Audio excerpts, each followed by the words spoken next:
When my family met Marcus from my dead-end administrative job, they saw a nobody in a budget suit who couldn't even afford proper networking events. I saw the most brilliant, compassionate leader I'd ever encountered. What they didn't know was that the man they were dismissing as beneath our family standards was about to reshape everything they thought they knew about success and power.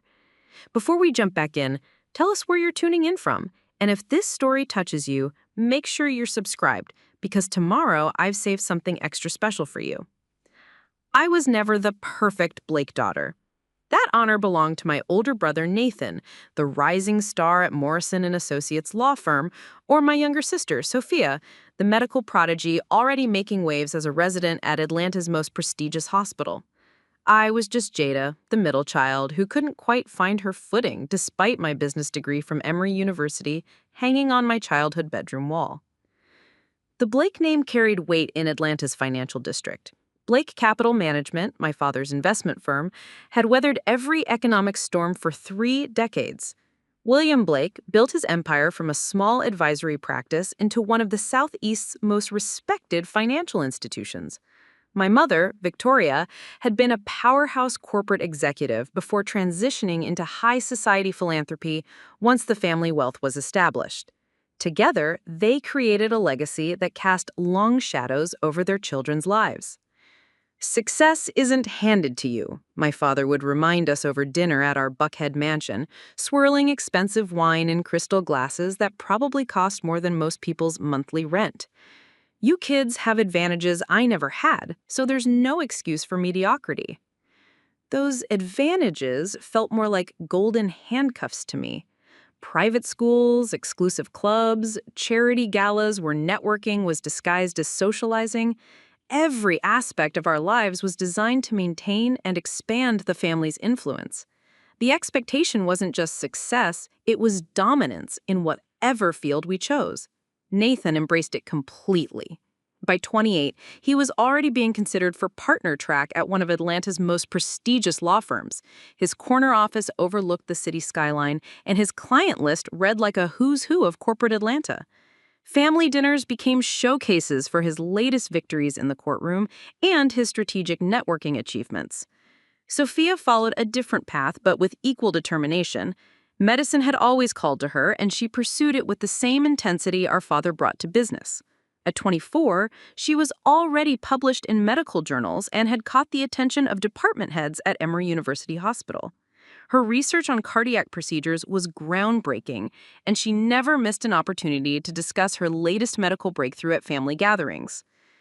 Then there was me, 26 years old, with a business degree that felt increasingly useless as I struggled to find my place in the world. I'd tried working at Blake Capital Management right after graduation, but something about the culture felt suffocating.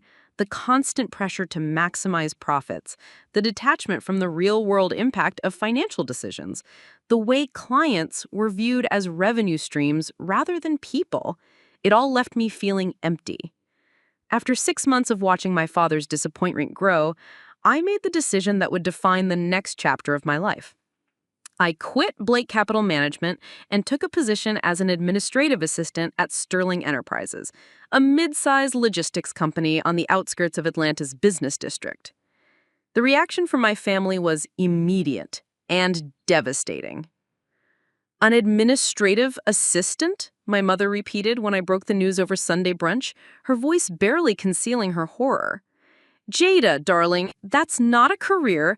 That's a stepping stone that you somehow decided to camp on permanently." My father was more direct.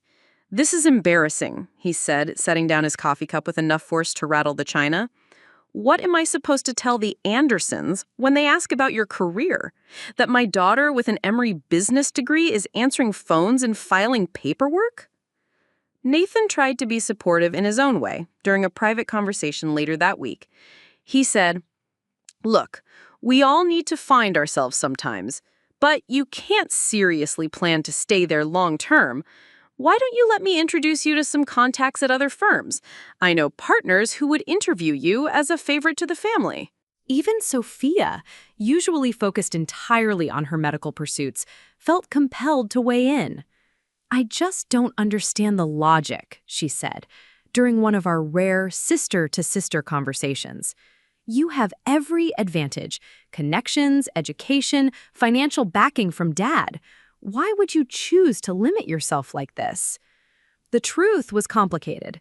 Sterling Enterprises offered something that Blake Capital Management never could: the opportunity to see how businesses operated from the ground up.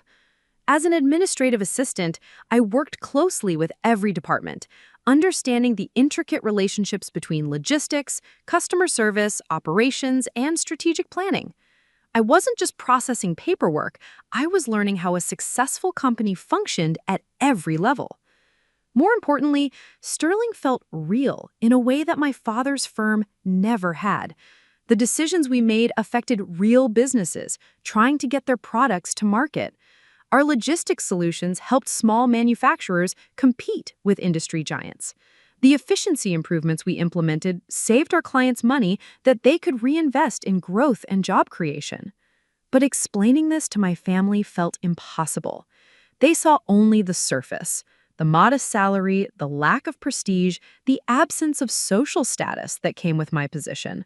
Family gatherings became exercises in diplomatic deflection, as I tried to avoid conversations about my career while listening to Nathan's courtroom victories and Sophia's medical breakthroughs. The Blake family social circle made everything worse. At charity events and country club gatherings, I watched my parents' forced smiles when friends asked about my career. The Andersons' daughter was climbing the corporate ladder at a Fortune 500 company. The Thorntons' son had just made junior partner at his accounting firm. Meanwhile, their daughter was filing expense reports and scheduling meetings for executives they'd never heard of. "It's temporary," became my mother's standard response when pressed about my career by her social circle. "Jayda is exploring her options before settling on the right path." The implication was clear. Administrative work wasn't a real path, just a detour before I came to my senses and pursued something worthy of the Blake name. The constant judgment was exhausting, but it also strengthened my resolve. Every condescending comment, every disappointed sigh, every helpful suggestion about other career opportunities only reinforced my determination to prove that success couldn't be measured solely by salary figures and social status. What my family didn't understand, what they couldn't see past their own definitions of achievement, was that I was happier at Sterling Enterprises than I'd ever been in my life. For the first time, I felt like I was contributing to something meaningful, learning skills that mattered, and working alongside people who valued competence over connections. Little did they know that their embarrassing daughter was about to stumble into an opportunity that would challenge everything they thought they knew about success, power, and the true nature of leadership. But that discovery would come later, in the most unexpected way possible, through a man they would initially dismiss as completely beneath their notice.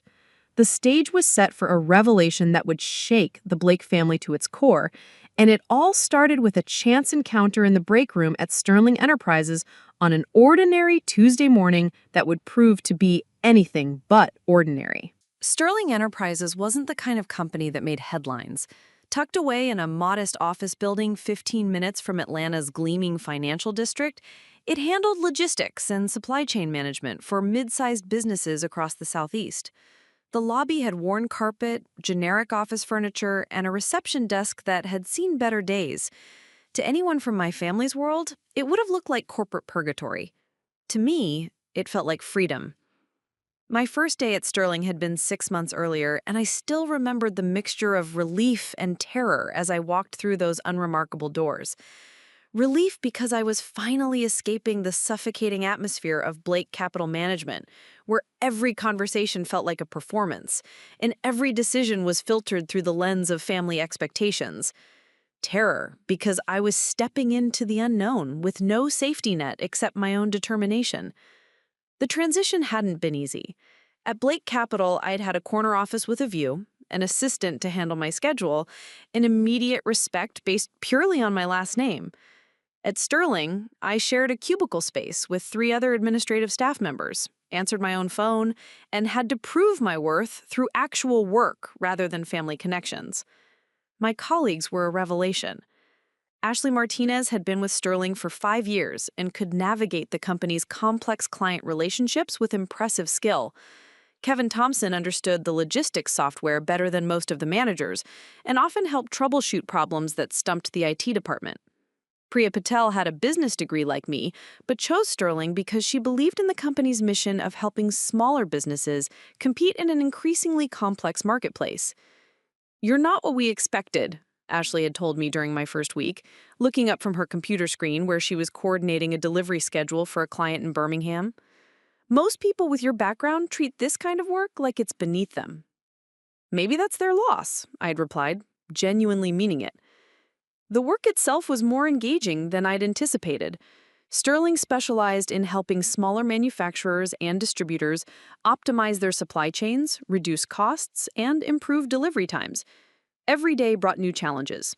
A textile company in South Carolina needed to reroute shipments due to highway construction, a furniture manufacturer in Tennessee was struggling with inventory management, and a specialty food distributor in Florida wanted to expand into new markets but needed logistics support. I learned to track shipments across multiple states, coordinate with truck drivers and warehouse managers, analyze delivery data to identify efficiency improvements, and communicate with clients who ranged from grateful small business owners to demanding corporate executives.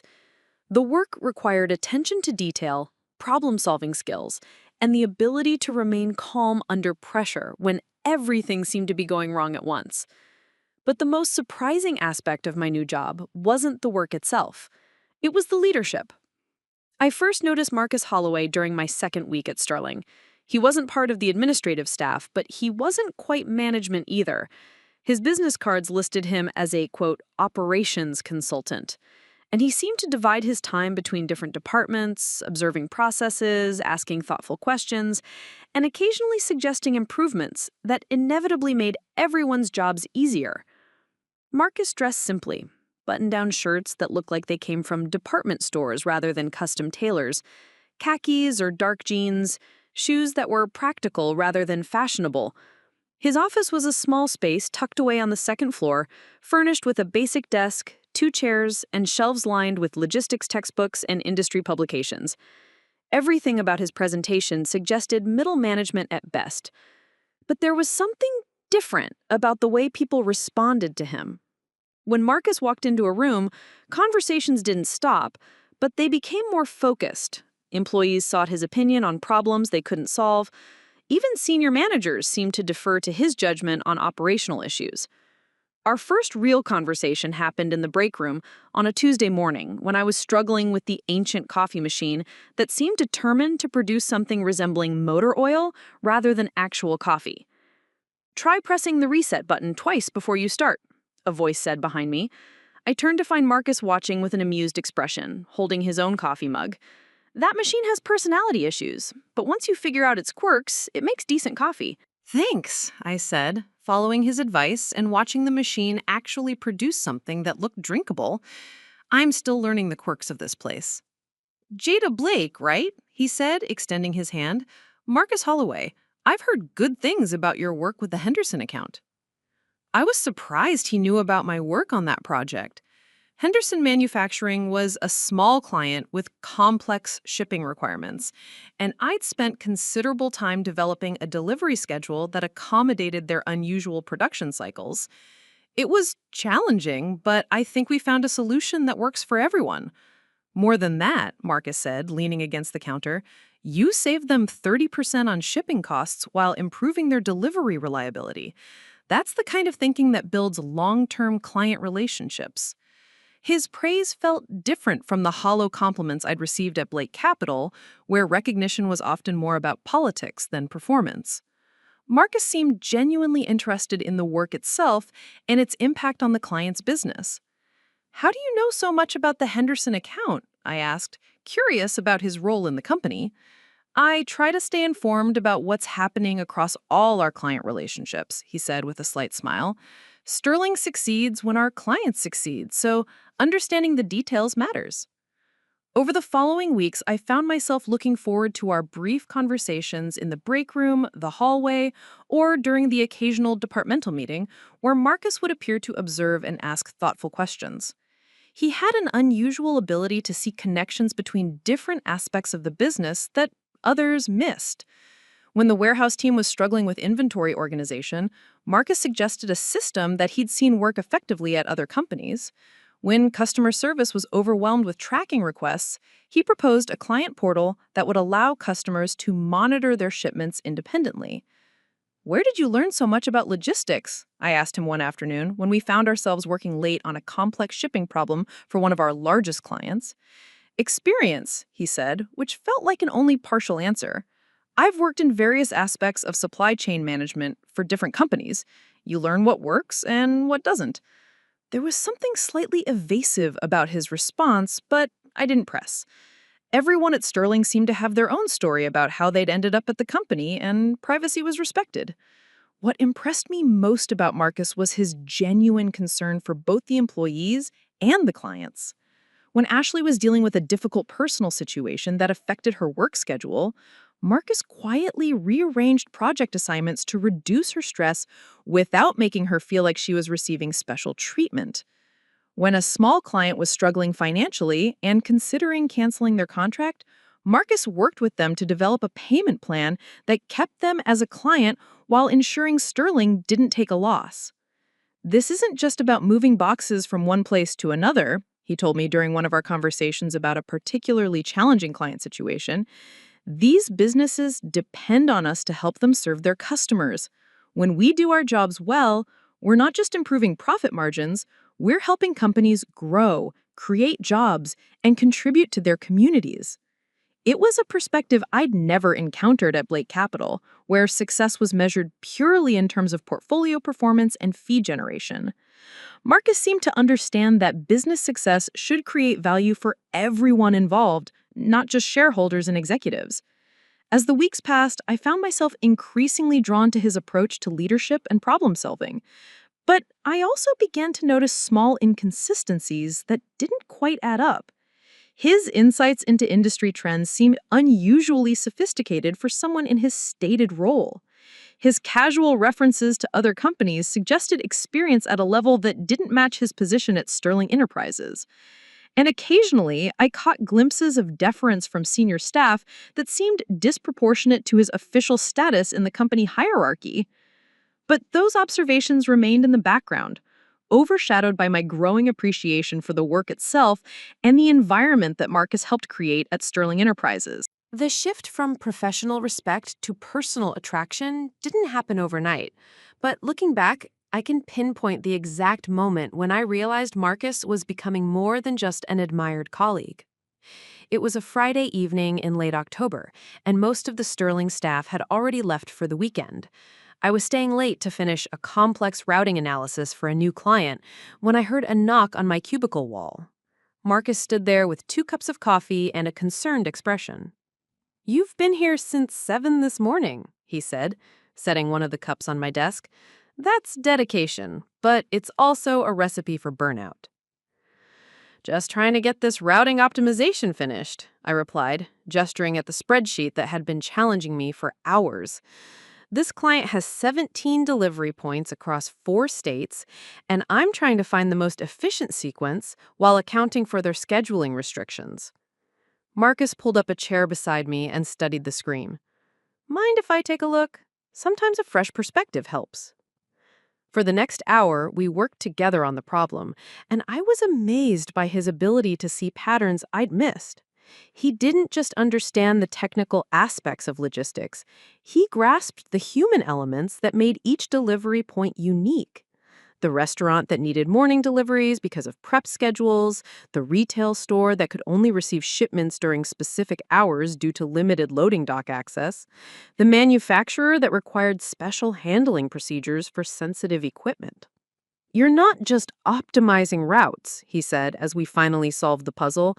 "You're understanding the rhythm of each business and finding ways to work within their reality rather than forcing them to adapt to our convenience." "Is that why you enjoy this work?" I asked, suddenly curious about what drove him.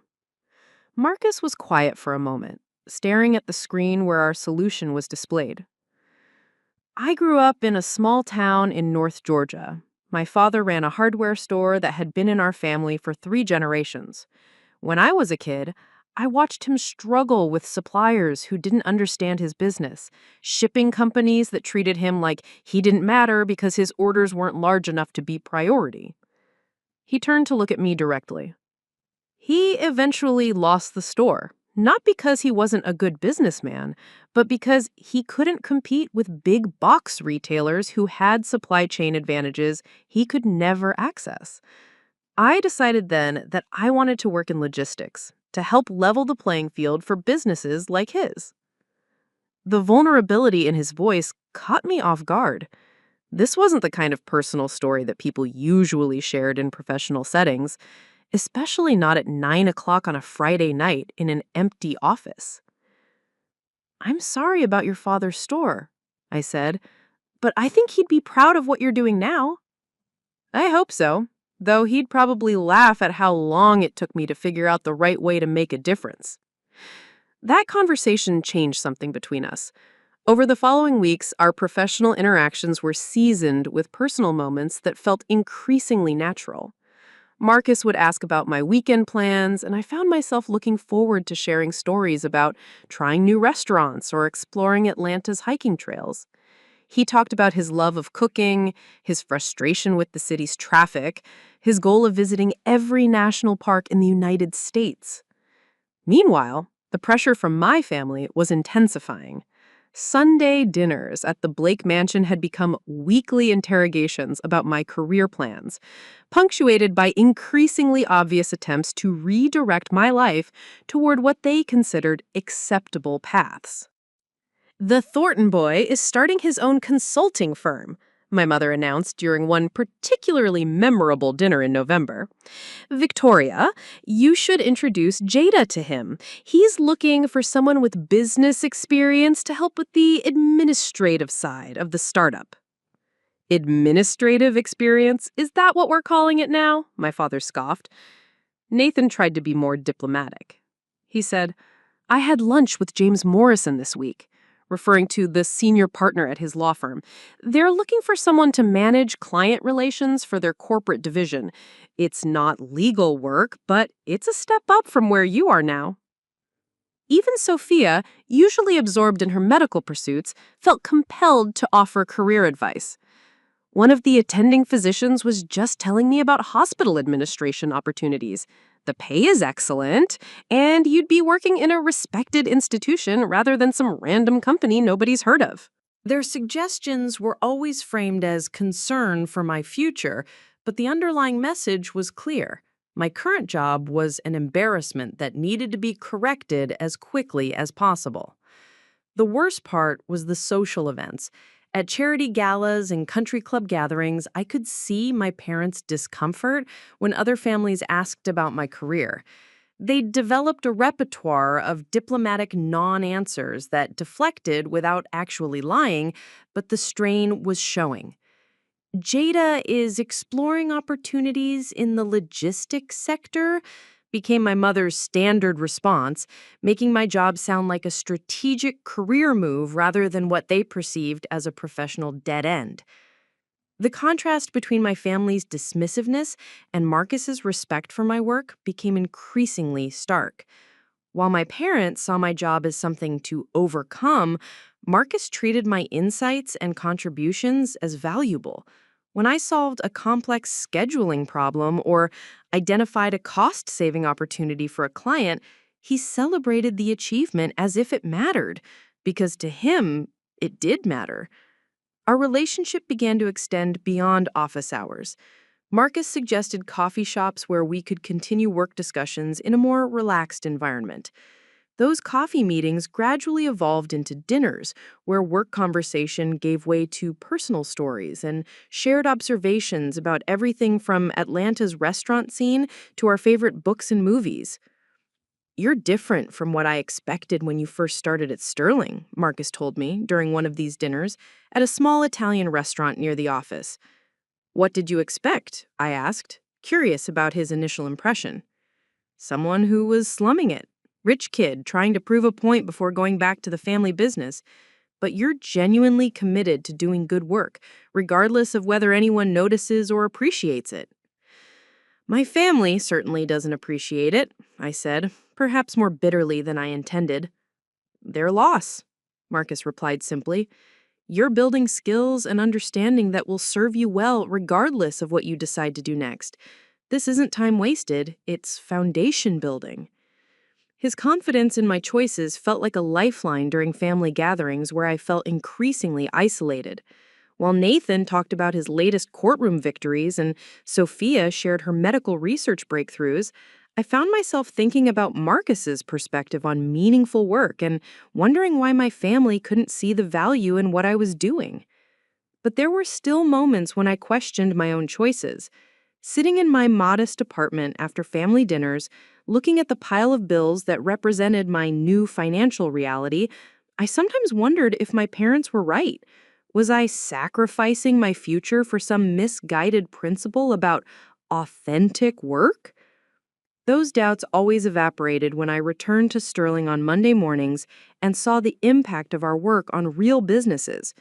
The grateful email from a client whose rushed order we'd managed to deliver on time, potentially saving them a crucial contract. The small manufacturer who credited our logistics optimization with allowing them to expand into new markets. The family-owned distributor who told us that our cost-saving suggestions had made the difference between profit and loss for the quarter. Marcus had a way of highlighting these victories without making them feel trivial. This is what success looks like, he'd say when we received positive feedback from clients. Not just numbers on a spreadsheet, but real impact on real people's lives. As winter approached, I realized that my feelings for Marcus had evolved far beyond professional admiration. His combination of competence, compassion, and quiet confidence was unlike anything I had encountered in my family's social circle, where success was often measured by volume rather than substance. But I also sensed that there were layers to Marcus that I hadn't uncovered yet. His insights into business strategies seemed unusually sophisticated. His casual references to industry leaders suggested connections that didn't match his stated role. And there were moments when other employees deferred to him in ways that felt inconsistent with the company hierarchy I understood. Those mysteries would have to wait, though, because my family was planning their annual holiday party, and the pressure to bring an appropriate date was reaching a fever pitch. The Blake family's annual holiday party was more than a social gathering. It was a carefully orchestrated display of power, success, and strategic networking. Held every December at our Buckhead mansion, the event drew Atlanta's financial elite, prominent attorneys, successful physicians, and carefully selected business leaders who could benefit the family's various enterprises. This year's party planning had begun in October, with my mother coordinating every detail from the caterer's menu to the strategic seating arrangements that would facilitate the most advantageous conversations. But increasingly, these planning sessions had become thinly veiled interrogations about my personal life and career choices. "Darling, you simply must bring someone appropriate this year," my mother announced during a family dinner in early December. "The Andersons are bringing their son Michael. He's just made junior partner at his accounting firm. And Sarah Thornton will be there with her new boyfriend, that lovely doctor from Piedmont Hospital." I wasn't planning to bring a date, though I'd actually been hoping to invite Marcus if I could work up the courage. My father set down his wine glass with deliberate force. "Jayda, you're 26 years old. It's time to start thinking seriously about your future, personal and professional. This party is an opportunity to meet people who can actually contribute to your life in meaningful ways." "What if I'm already meeting people who contribute to my life in meaningful ways?" I asked, immediately regretting the defensive tone in my voice. Nathan and Sophia exchanged glances across the table. My brother leaned forward with the patronizing expression he'd perfected in law school. "Marie, we're not trying to control your life. We're trying to help you see opportunities you might be missing." "Like what?" "Like the fact that James Morrison's nephew is moving to Atlanta next month. He's starting a boutique investment firm, and he's looking for someone to help develop client relationships. It's exactly the kind of role that could leverage your business education while giving you exposure to serious financial planning." And he's quite handsome, my mother added helpfully. I've seen his photos on social media. The conversation continued in this vein for another hour, with my family presenting a parade of potential suitors and career opportunities, all designed to redirect my life toward their vision of success. Every suggestion reinforced their fundamental belief that my current path was not just wrong, but actively harmful to my future prospects. The breaking point came the following week when I arrived home from work to find my mother waiting in my apartment lobby with a key she kept from when she helped me find the place. "We need to talk," she said, her expression more serious than I'd seen in months. Victoria Blake was not a woman who made casual visits. She entered my modest one-bedroom apartment like an anthropologist studying an alien culture, taking in the IKEA furniture, the small kitchen, the absence of luxury that characterized every other space in her life.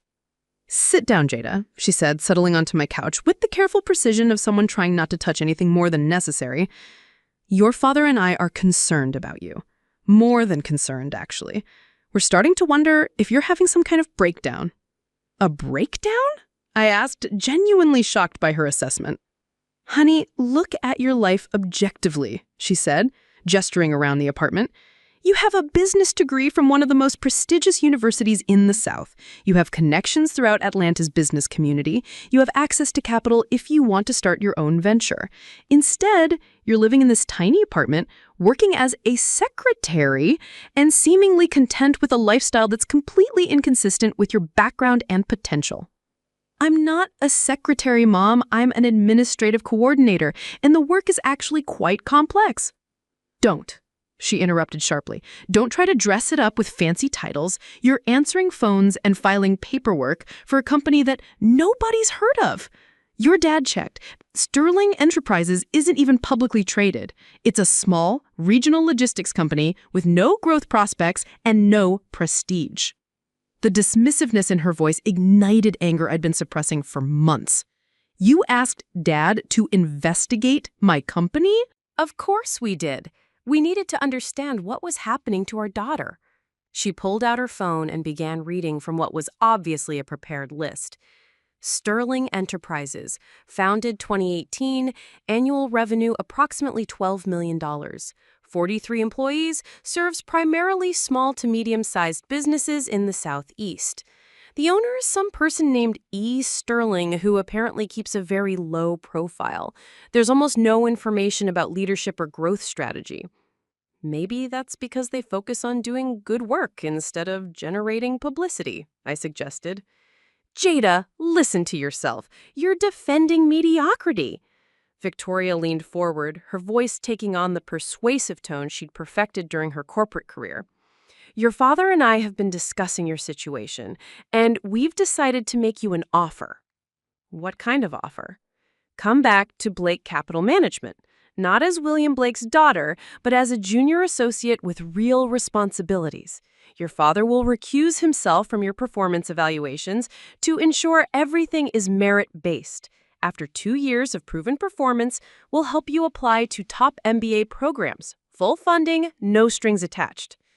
The offer was generous, probably more generous than I deserved given my previous departure from the company.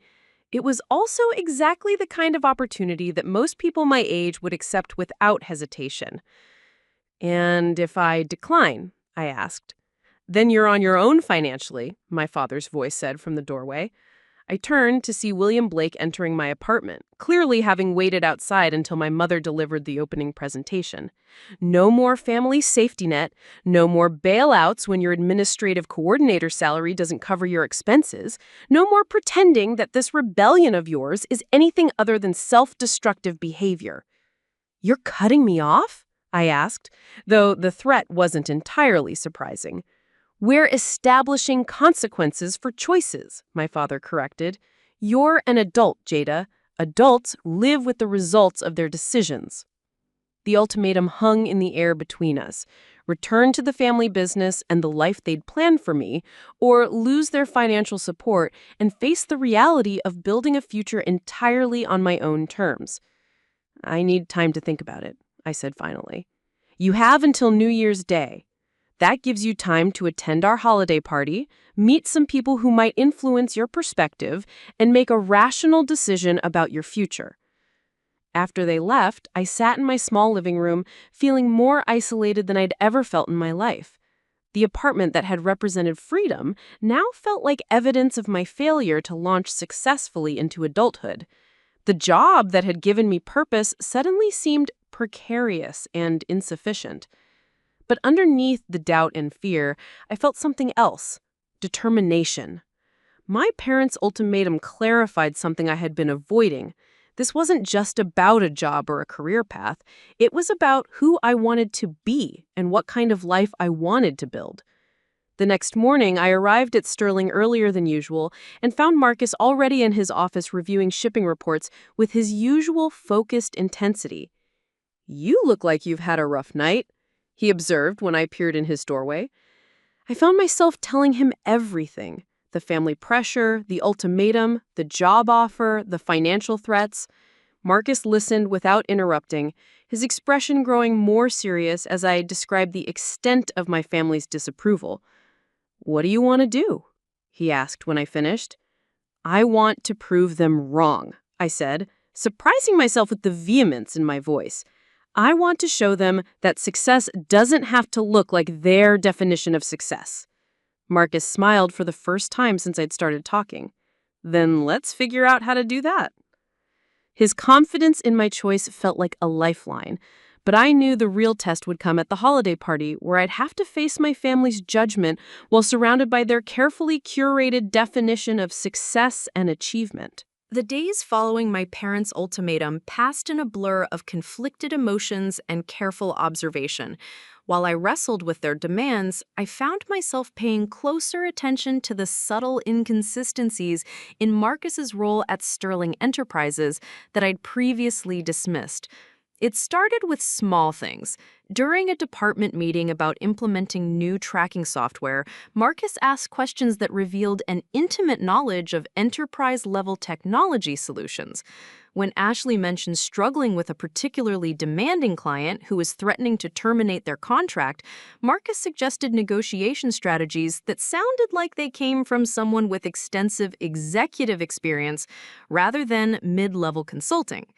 But the real revelation began on a Tuesday morning when I arrived early to catch up on paperwork and found Marcus in the main conference room conducting what appeared to be a very serious video call.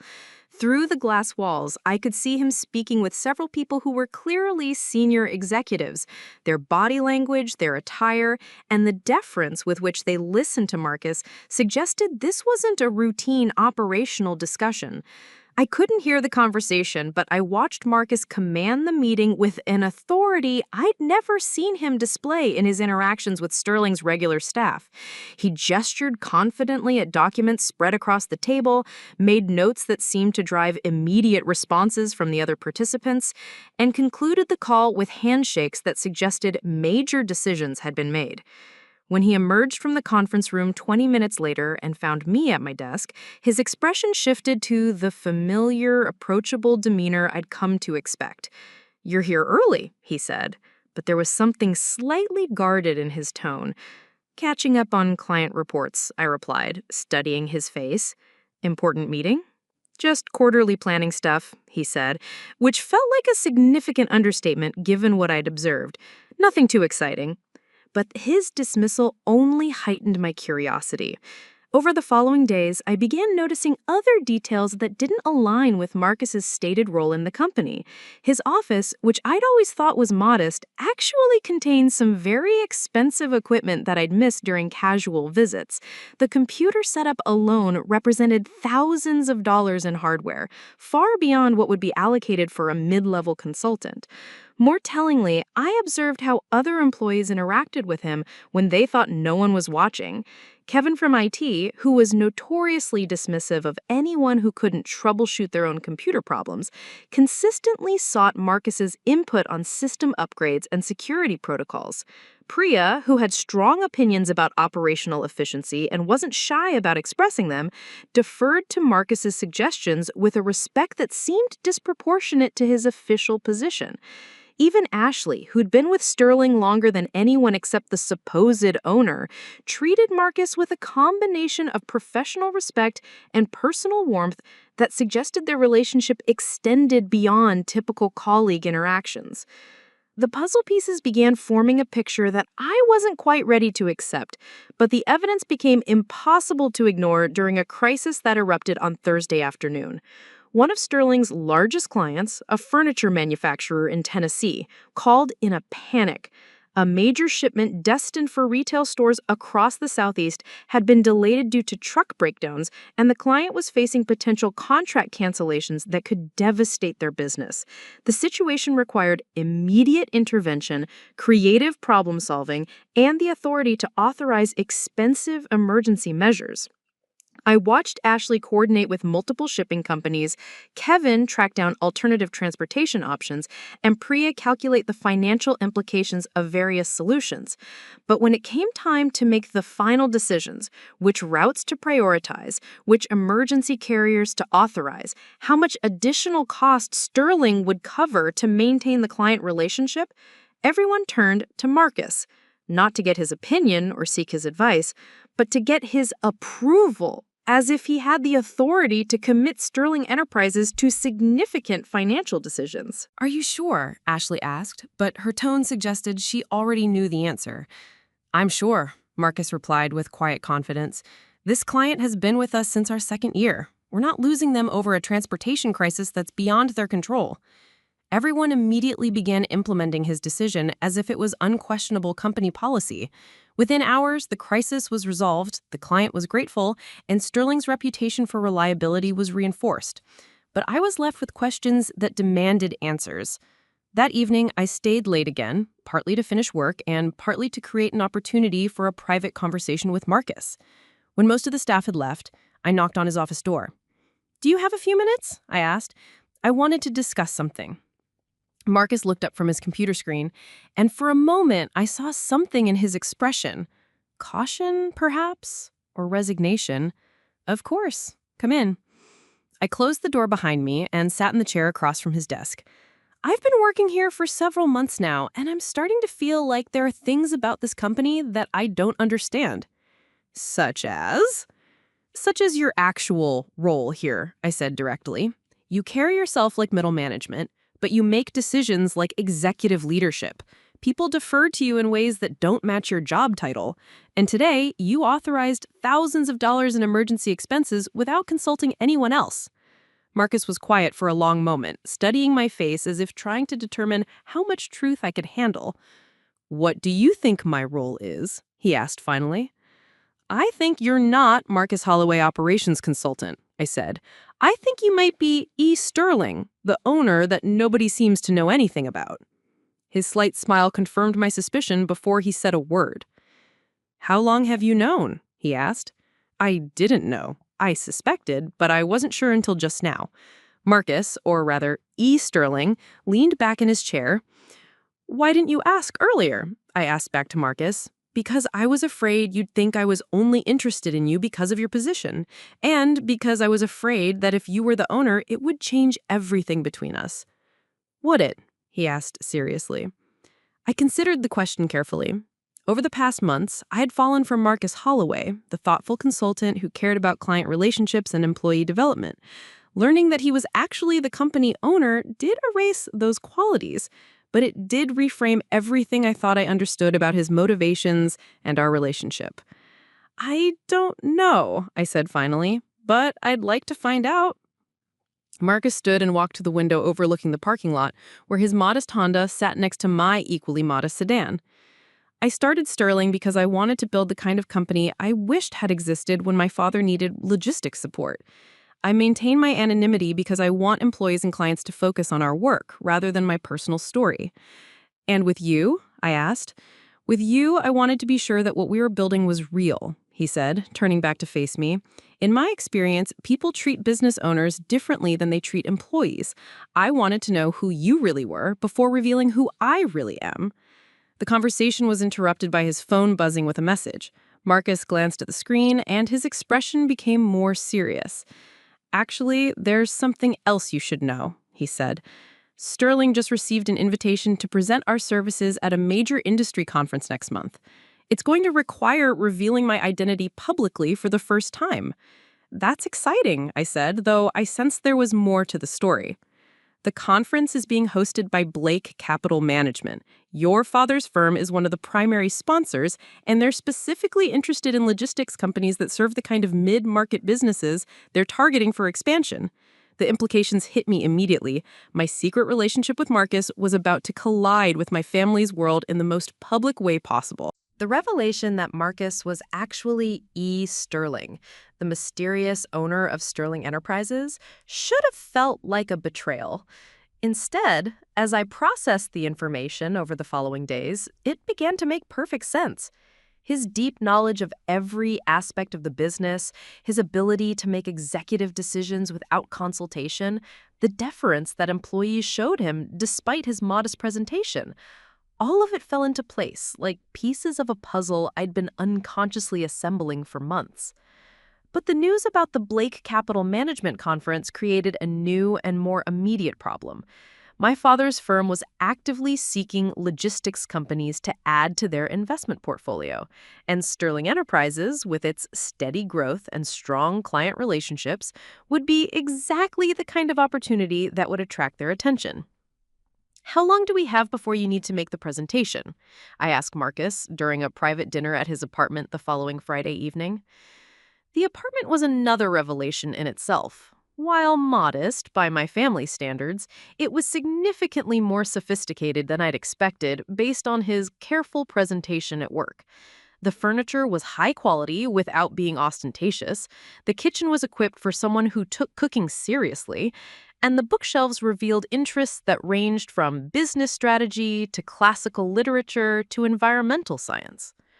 "3 weeks, Marcus replied, setting down 2 glasses of wine that probably cost more than I usually spend on groceries in a month. "The conference is in mid-January, right after the New Year."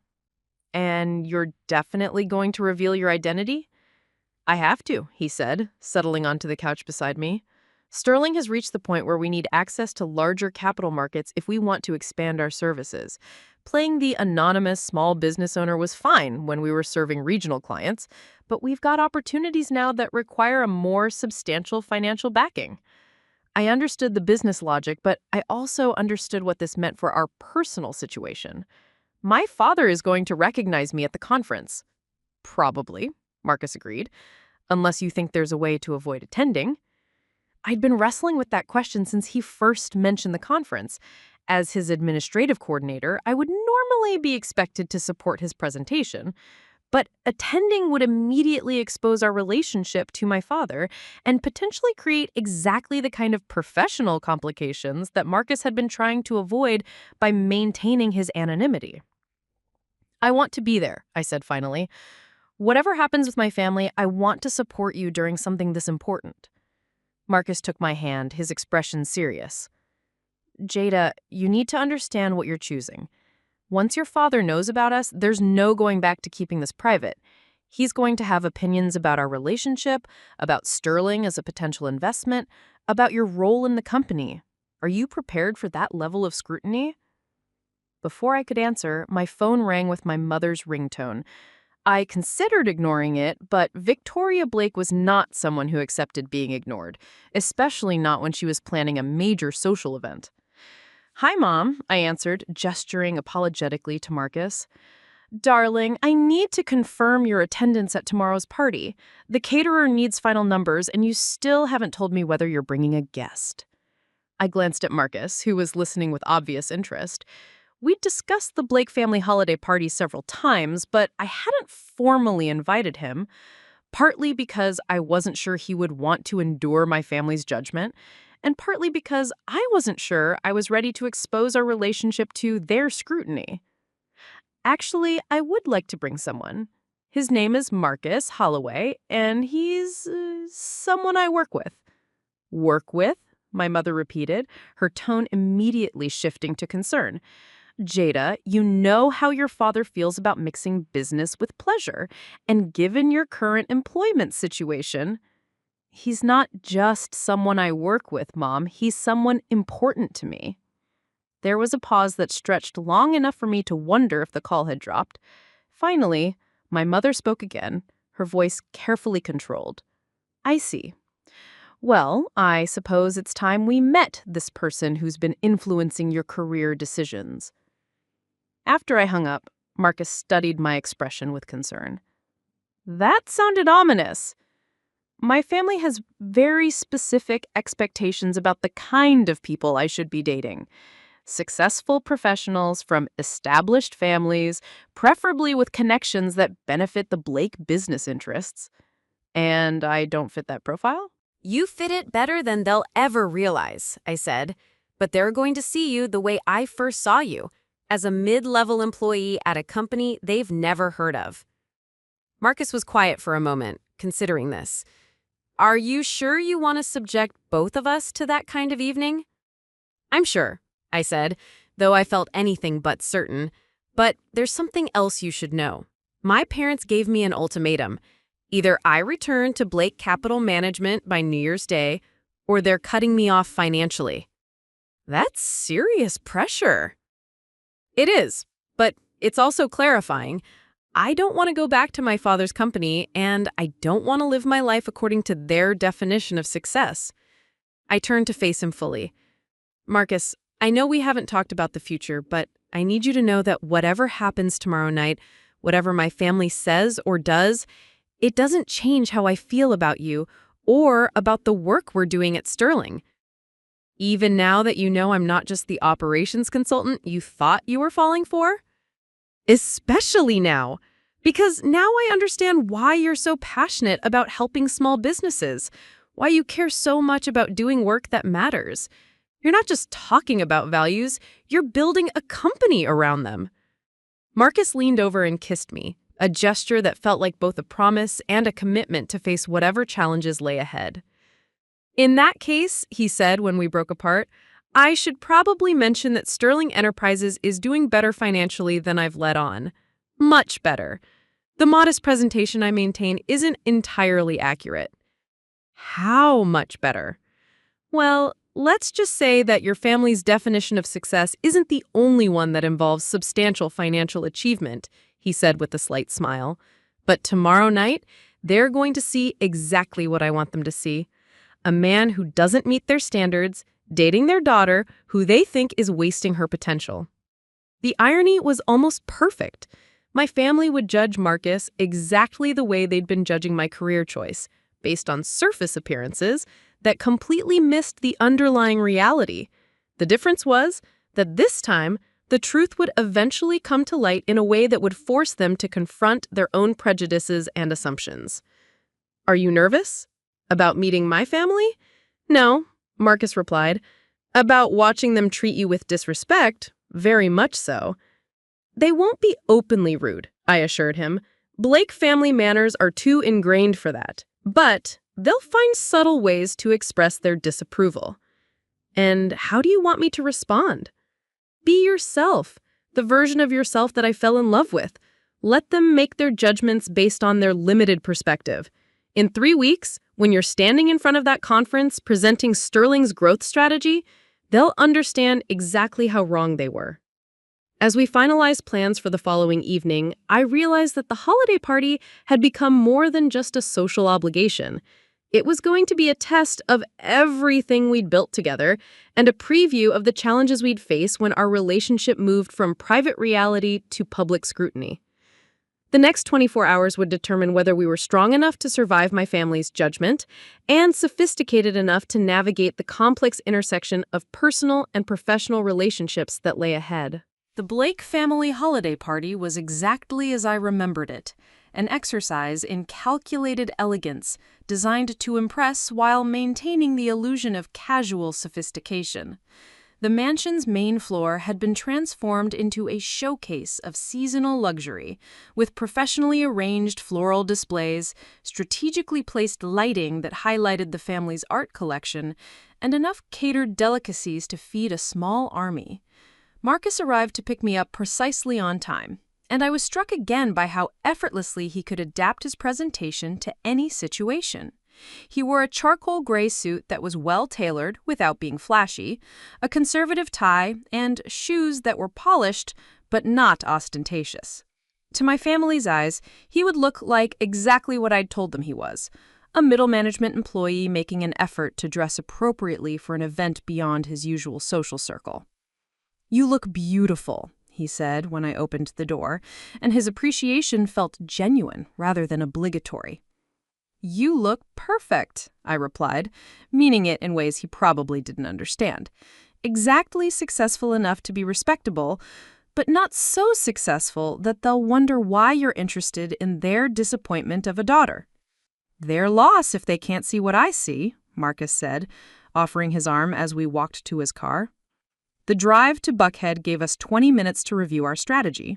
We'd agreed that Marcus would be polite but not deferential, knowledgeable about business without revealing the extent of his expertise, and supportive of my career choices without being defensive about Sterling Enterprises. "Remember," I said as we turned into my parents' circular driveway, "they're going to test you. Questions about your background, your prospects, your intentions.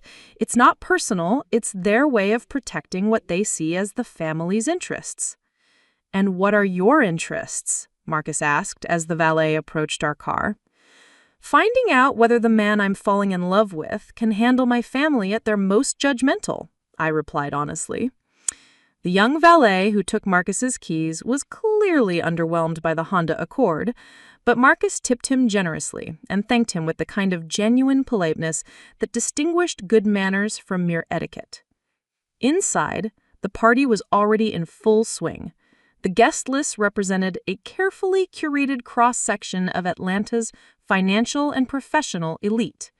Partners from major law firms, senior physicians from prestigious hospitals, executives from Fortune 500 companies, and entrepreneurs whose success stories were regularly featured in business publications. My mother appeared almost immediately, resplendent in a designer dress that probably cost more than Marcus's monthly salary at Sterling. Her smile was perfectly calibrated, warm enough to be welcoming, reserved enough to maintain proper distance. "This must be Marcus," she said, extending her hand with practiced grace. "I'm Victoria Blake. Jayda has told us so little about you." "Mrs. Blake," Marcus replied, shaking her hand firmly without holding it too long.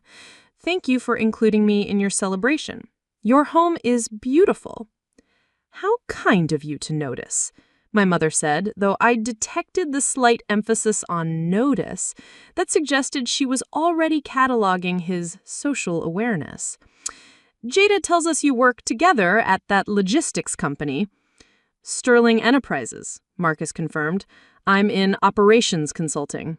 Jayda's administrative work is actually quite sophisticated. She's developing supply chain solutions that save our clients significant money while improving their service quality." I watched my mother's expression carefully.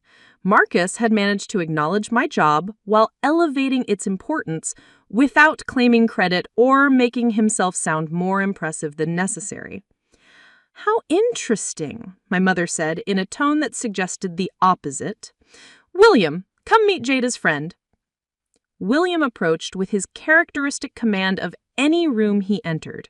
At 62, William Blake still had the presence that had built his investment firm from nothing into a regional powerhouse. His handshake was firm enough to test Marcus's grip, and his eye contact was direct enough to assess character. "Marcus Holloway," my father said, not bothering to phrase it as a question. "Jayda tells us you're in logistics." "That's right, sir. Supply chain optimization for small to medium-sized businesses." "Competitive field," my father observed. "Lots of technology disruption, consolidation pressure from larger firms. How do you see the industry evolving?" It was a test, obviously. My father wanted to see whether Marcus understood business strategy beyond his daily operational responsibilities. Marcus's response would determine whether he was dismissed as irrelevant or worth continued evaluation. "The technology is definitely transformative," Marcus replied thoughtfully. But I think the real opportunity is in serving the businesses that are too small for the major logistics companies, but too complex for generic shipping solutions. There's a substantial market for personalized service that combines technological efficiency with human understanding of specific business needs. My father's eyebrows rose slightly, a sign of either surprise or approval. And you see that as sustainable against larger competitors? I think larger competitors struggle with the flexibility that smaller clients require, Marcus said. When you're managing supply chains for companies that ship millions of packages annually, it's difficult to provide customized solutions for businesses that ship dozens or hundreds. Different scale, different problems, different solutions. Nathan appeared beside us, having clearly been monitoring our conversation from across the room. My brother's social radar was highly attuned to any situation that might affect the family's reputation or business interests. Nathan, right? Marcus said, extending his hand. I'm Jayda's brother, Nathan Blake. I'm a partner at Morrison and Associates. Nathan, Marcus replied, shaking hands. Jayda's mentioned your work, corporate law, I understand. Among other things, we handle a lot of business transactions, mergers, acquisitions, private equity deals. Nathan's tone was casual, but his intent was clear. He was establishing his professional credentials while fishing for information about Marcus's connections to significant business activity. Fascinating work, Marcus said.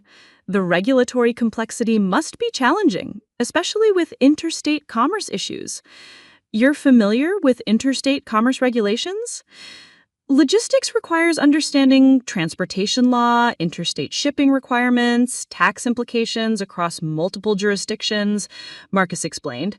Different industry, but there's overlap in the regulatory environment. I watched this exchange with growing admiration for Marcus's ability to hold his own without overselling his expertise. He was answering their questions knowledgeably while maintaining the persona of a competent middle manager rather than revealing his true level of business sophistication. Sophia joined our conversation circle, bringing her fiancé Andrew with her.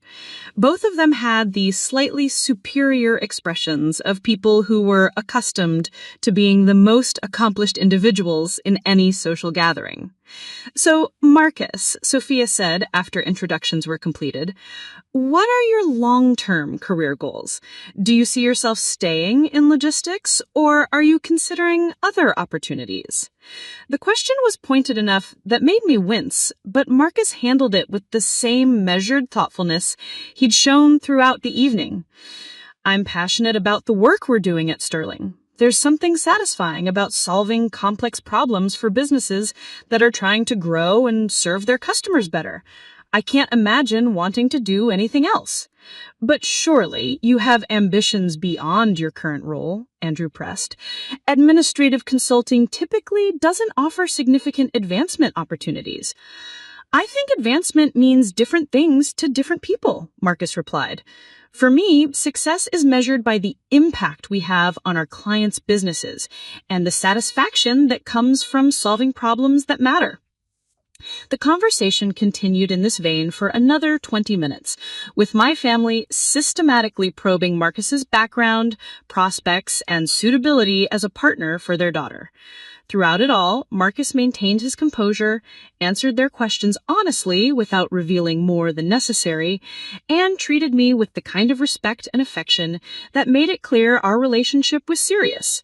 But I could see the judgments forming behind their polite smiles, and I knew that the real conversation about Marcus would begin the moment he and I left the party. What happened next was so unexpected that even now, months later, I sometimes wonder if I imagined it. The party had been progressing exactly as anticipated. Polite conversations, subtle interrogations, and the gradual formation of family opinions about Marcus that ranged from pleasant enough to clearly insufficient for our daughter. I was beginning to think we might escape the evening without any major incidents when everything changed in the span of 30 seconds. The shift began when James Morrison, Nathan's senior partner, approached our conversation group with an expression of barely contained excitement. James was not a man given to displays of emotion. His reputation was built on calculated reserve and strategic thinking. So when he interrupted our discussion about Atlanta's restaurant scene with obvious urgency, everyone immediately paid attention. "William," he said, addressing my father directly, "I need to borrow you for a moment. There's someone here you absolutely must meet." My father looked puzzled. "James, I think I've already been introduced to everyone." "No, you haven't," James insisted. "I just discovered that E. Sterling is at your party." The name hit my father like a physical blow. I watched his face transition from confusion to disbelief to something approaching awe. E. Sterling was a legend in Atlanta's business community, the mysterious entrepreneur who had built Sterling Enterprises from nothing into one of the Southeast's most successful logistics companies, all while maintaining complete anonymity. My father had been trying to arrange a meeting with E. Sterling for months, hoping to add Sterling Enterprises to Blake Capital Management's investment portfolio. "That's impossible," my father said. "E. Sterling doesn't attend social events. No one even knows what he looks like." "I've been trying to tell you," James continued, his voice dropping to the kind of whisper reserved for sharing insider information. "I just overheard a conversation near the bar. E. Sterling is here tonight, and apparently he's been operating under an assumed identity for years." My mother moved closer to the conversation, her social antennae immediately alert to the possibility of landing a significant business connection at her own party. "James, are you certain about this? How would E. Sterling have received an invitation?" "That's what I'm trying to figure out," James replied. "But I heard distinct references to Sterling Enterprises, discussions about recent client acquisitions, and someone mentioning maintaining operational security. It has to be him." I felt Marcus tense beside me, though his expression remained perfectly composed. Only I could detect the slight change in his posture that suggested he was calculating response strategies. Nathan, ever the attorney, immediately began asking practical questions. "Where exactly did you hear this conversation? Who was involved? Are we talking about credible sources?" "Near the bar, maybe 10 minutes ago," James explained. "I couldn't see everyone who was talking, but I definitely heard business terminology that only someone with intimate knowledge of Sterling Enterprises would use." My father's excitement was becoming palpable. The possibility of making contact with E. Sterling at his own party would be a social and business coup beyond his wildest expectations. "We need to identify him immediately. James, can you remember any other details about what you heard?" It was at this moment that Marcus made a decision that would alter the trajectory of the entire evening. Instead of continuing to maintain his cover or finding a way to gracefully extract us from the conversation, he stepped slightly forward and cleared his throat. "Actually," he said quietly, "there's something I should tell you." The entire group turned to look at him, probably expecting him to offer a minor observation about logistics or perhaps excuse himself from a conversation that was clearly beyond his business sphere. "I'm E. Sterling," Marcus said simply. The silence that followed was so complete that I could hear the catered music playing in the distant dining room. My father's mouth opened slightly, but no words came out. Nathan's legal training seemed to have temporarily abandoned him. My mother looked like she was witnessing something that defied the laws of physics.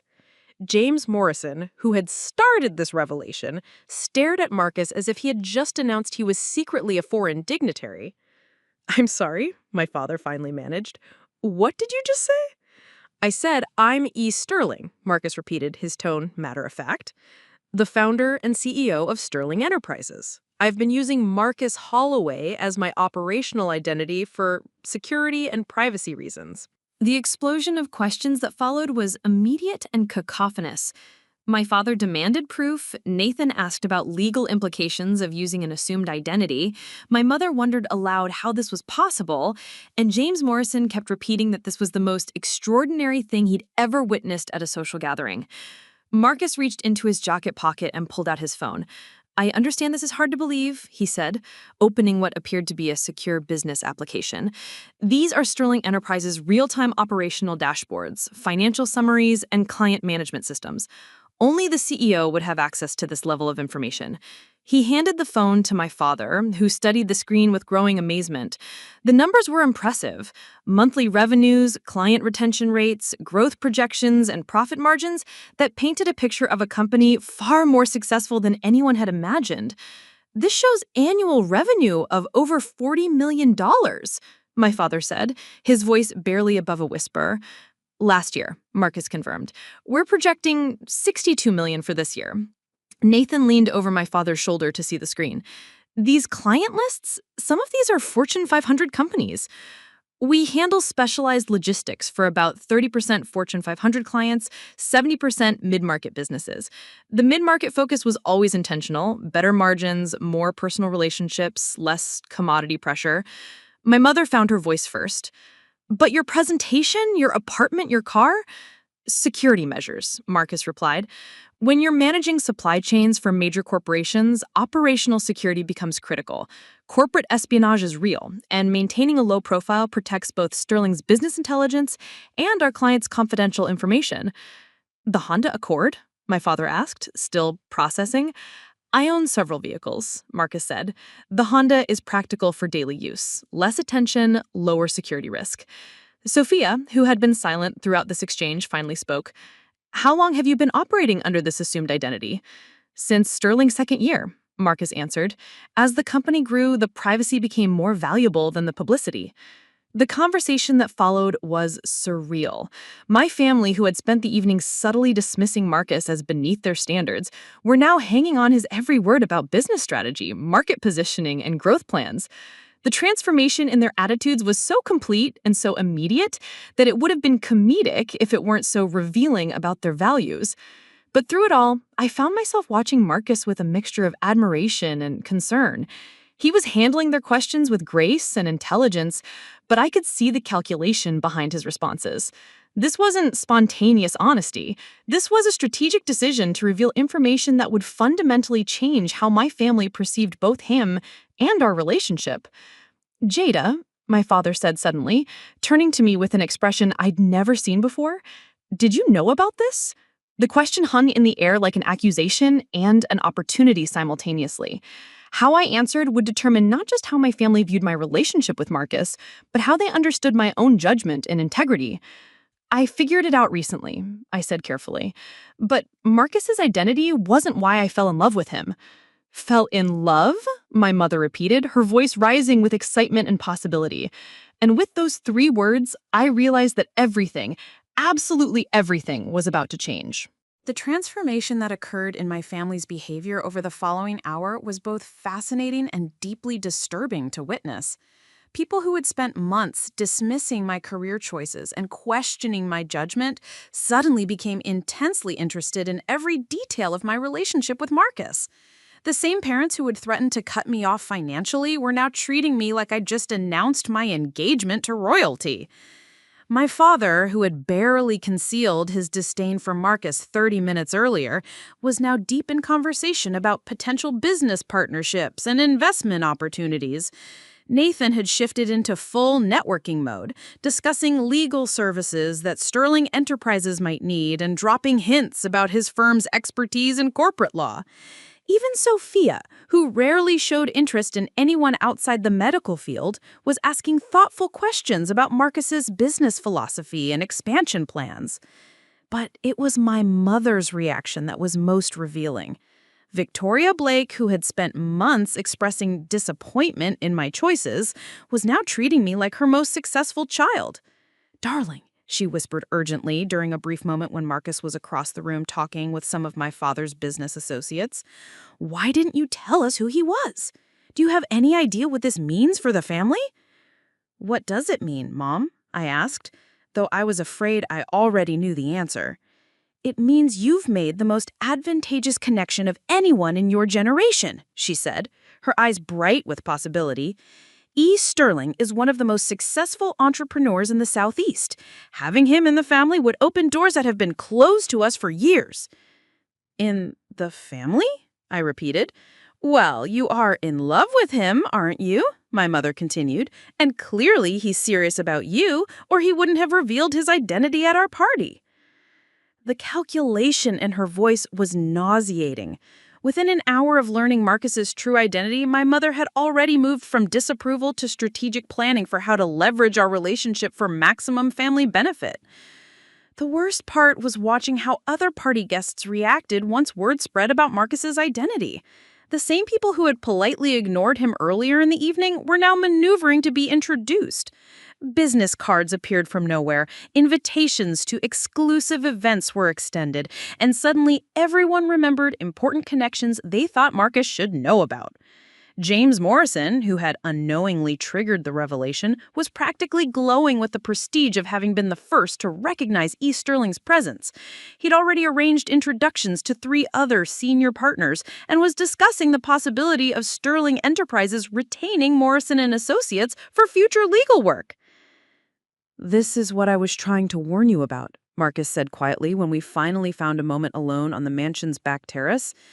"This is why I maintain my anonymity." "It's horrible," I admitted, watching through the French doors as my family worked the room on Marcus's behalf. "They're treating you like a prize they've won rather than a person they've just met." "And how are they treating you?" That was the question I'd been avoiding. "I'm like they suddenly think I'm valuable," I said honestly. "For the first time in my life, they think I've made a smart decision." Marcus leaned against the terrace railing, his expression thoughtful. "Does that change how you feel about your decision?" "It makes me question whether I really know who you are," I said. 6 hours ago, I thought I was falling in love with Marcus Holloway, operations consultant. Now I discover you're E. Sterling, multimillionaire CEO. Those feel like 2 different people. "Are they?" Marcus asked seriously. I considered the question. The man standing beside me was the same person who helped me solve complex logistics problems, who stayed late to ensure clients received excellent service, who treated every Sterling employee with respect, regardless of their position in the company hierarchy. His wealth didn't change his character, but it did change the context of everything I thought I understood about our relationship. "The work we do together at Sterling, is that real? Or have you been humoring me?" "It's completely real," Marcus replied immediately. "Your contributions to client solutions, your insights into operational improvements, your understanding of what our customers need, none of that was charity, Jayda. You're genuinely good at this work. But you could hire people with MBAs and years of experience to do what I'm doing." I could, Marcus agreed, but experience doesn't always translate to understanding. You approach problems differently because you see them from the perspective of someone who genuinely cares about finding solutions, rather than someone who's trying to impress the boss. Through the French doors, I could see my father gesturing animatedly as he talked with Marcus about something that was clearly business-related. Nathan was taking notes on his phone, probably developing a strategy for how Morrison Associates could become Sterling's primary legal counsel. "They're going to expect me to influence you," I said. "My family is going to assume that dating the CEO of Sterling Enterprises gives them access to business opportunities they wouldn't otherwise have." "And will you?" Marcus asked. "Will I what?" "Will you try to influence me to give them access they haven't earned?" The question stung because it forced me to confront something I'd been avoiding. Part of me was tempted by the possibility of finally being the Blake child who brought value to the family business. After years of being seen as the underachiever, there was appeal in suddenly becoming the most valuable family member. But a larger part of me was disgusted by the transparent opportunism I was witnessing. "No," I said firmly. "If my family wants to do business with Sterling Enterprises, they need to earn it the same way every other potential partner does. Even if that means they go back to being disappointed in your choices?" "Especially then," I replied. "I fell in love with you before I knew you were wealthy. I'm not going to start treating our relationship like a business opportunity now." Marcus smiled for the first time since his revelation. "That's what I was hoping you'd say." "Does this change things for us professionally? I mean, it's going to be weird being your administrative coordinator when I know you're actually the CEO." Actually, Marcus said, I've been meaning to discuss that with you. Sterling is expanding, and we need someone to head up our new client relations division. Someone who understands both the operational side of our business and the customer service philosophy that makes us different from our competitors. Are you offering me a promotion? I'm offering you the job you've already been doing with a title and salary that reflect its actual importance to the company. The conversation was interrupted by my father appearing on the terrace with barely concealed excitement. Marcus, I hope you don't mind the interruption, but I wanted to discuss something privately with you. I started to excuse myself, but Marcus caught my hand. Anything you want to say to me, you can say in front of Jayda. My father looked momentarily uncomfortable with this arrangement, but his desire to secure a business relationship with Marcus overcame his preference for excluding me from serious conversations. I wanted to propose a partnership, my father said. Blake Capital Management could provide Sterling Enterprises with access to institutional investment capital that would accelerate your expansion plans significantly. What kind of partnership? Marcus asked. Equity investment, strategic planning support, introduction to our network of corporate contacts, my father explained, in exchange for a minority ownership position and preferred partnership status for future capital needs. Marcus listened thoughtfully to my father's proposal, which was actually quite sophisticated and potentially valuable. Blake Capital Management did have connections and resources that could benefit Sterling's growth plans. It's an interesting proposal, Marcus said finally. Why don't you put together a formal presentation and we can discuss it through proper business channels? Of course, my father agreed eagerly. I'll have our team prepare a comprehensive proposal. Should I coordinate directly with you, or do you have someone who handles partnership discussions? Marcus glanced at me with a slight smile. Actually, Jayda will be heading up our new client relations division. Partnership discussions would fall under her purview. The expression on my father's face was priceless, a mixture of surprise, respect, and calculation as he realized that his access to Sterling Enterprises would depend on maintaining a good relationship with the daughter he'd been pressuring to abandon her career just 24 hours earlier. 3 months later, I stood in the conference room at Sterling Enterprises, my conference room, as head of client relations, preparing for the most satisfying meeting of my professional life. Blake Capital Management had requested a follow-up presentation after their initial partnership proposal had been politely declined. The irony wasn't lost on me. My father, who had spent months dismissing my work as meaningless administrative tasks, was now sitting across from me in a formal business setting, hoping to convince me that his firm deserved a partnership with the company where I'd built my career. "Thank you for agreeing to this second meeting," my father said, his tone carefully professional. He'd brought Nathan and 2 other partners from Blake Capital, while I was flanked by Marcus and Sterling's CFO. "We've restructured our proposal based on your feedback." Over the past 3 months, the dynamic between my family and me had undergone a complete transformation. The ultimatum about returning to Blake Capital by New Year's Day had been quietly forgotten. Instead, my parents now treated my career at Sterling with the same respect they'd previously reserved for Nathan's law practice and Sophia's medical achievements. But the change in their attitude, while gratifying on one level, had also been deeply revealing about their values. They respected my choices now, not because they'd gained new appreciation for meaningful work or personal fulfillment, but because those choices had led to an outcome they could measure and understand: proximity to wealth and business success. Our revised proposal addresses the concerns you raised about maintaining Sterling's operational independence, Nathan said, taking the lead on the presentation. "We're suggesting a more limited partnership focused specifically on capital access for geographic expansion." I listened to their proposal with professional attention, taking notes and asking clarifying questions. The truth was, it wasn't a bad proposal, Blake Capital did have resources that could accelerate Sterling's growth, and they'd clearly done their homework about our business model and expansion goals. But there was something deeply satisfying about being in a position to evaluate my family's business pitch rather than being lectured about my own career choices. "The terms are more reasonable than your initial proposal," I said when they finished, "but I'm still concerned about the cultural fit. Sterling's success has been built on long-term relationships and personalized service. Blake Capital's portfolio companies tend to prioritize rapid scaling and efficiency optimization." My father leaned forward slightly. "We understand that concern, and we're prepared to contractually guarantee that Sterling would maintain complete operational autonomy." Contracts are one thing, but partnership dynamics have a way of evolving beyond what's written on paper.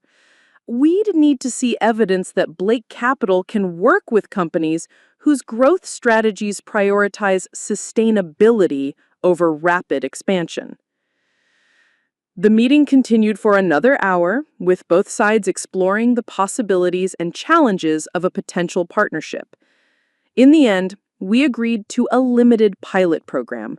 Blake Capital would provide expansion funding for Sterling's entry into the Florida market, with clearly defined boundaries around operational control and decision-making authority.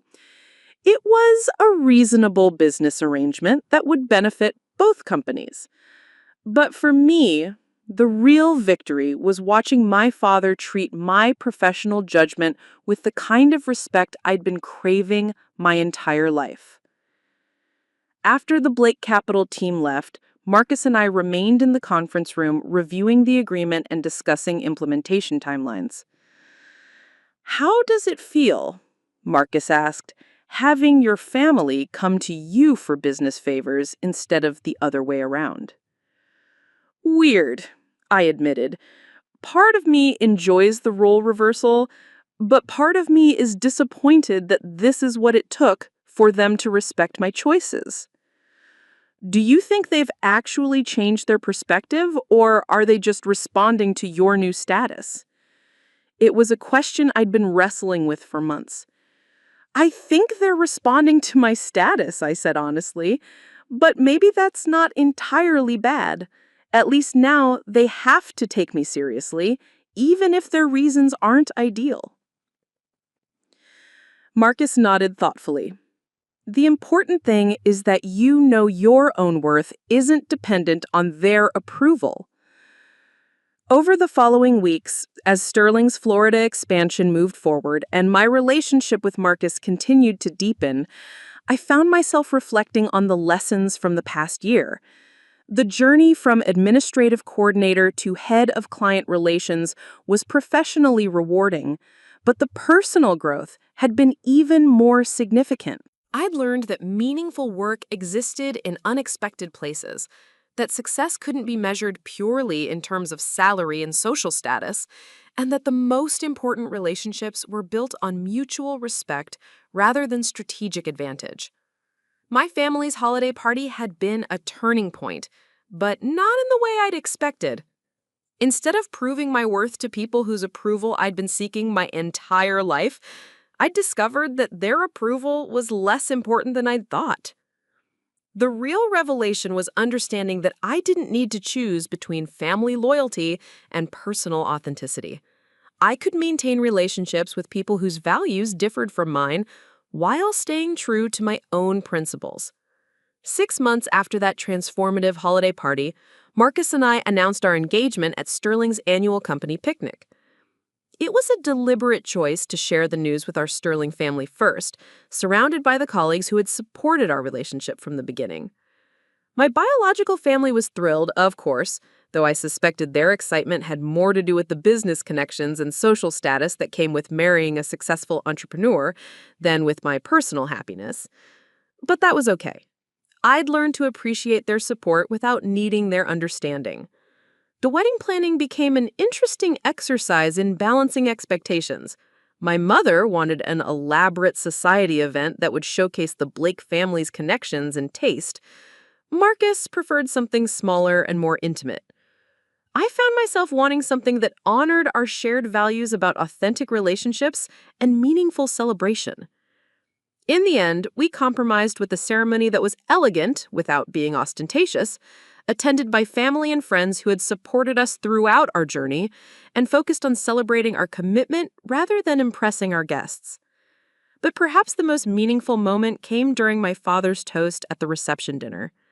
Standing before a gathering that included Sterling employees, Blake family friends, and Marcus's extended family, William Blake acknowledged something I'd never heard him say before.